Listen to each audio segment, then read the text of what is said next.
যাদের কাছে ভোগ উপভোগ, জীবন যাদের কাছে মেশিন আর যন্ত্রপাতি, জীবন যাদের কাছে আধুনিকতা আর প্রযুক্তি, জীবনের অর্থ যাদের কাছে বস্তুবাদ, নগদ দুনিয়া উপভোগ করা, তাদের কাছে এগুলো কঠিন বিষয়, এগুলো তাদের কাছে ভিন্ন কঠিন বিষয়। এগুলা ওনারা বুঝতে চায়। এই আধ্যাত্মিকতা যেহেতু ওনার কলিজার মধ্যে এটা নাই, কখনোই আসে না, এই জন্য উনি এটা বুঝেন, এটা বুঝতে চায়।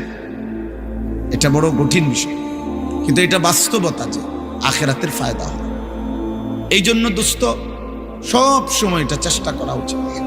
এমনিতেই বসে হাদিসের মধ্যে আছে, রাসূলুল্লাহ সাল্লাল্লাহু আলাইহি ওয়াসাল্লামের বহু সাহাবী নবী সাল্লাল্লাহু আলাইহি ওয়াসাল্লামের কাছে এমনিতেই বসতেন, এই চেহারার দিকে তাকায় থাকতেন।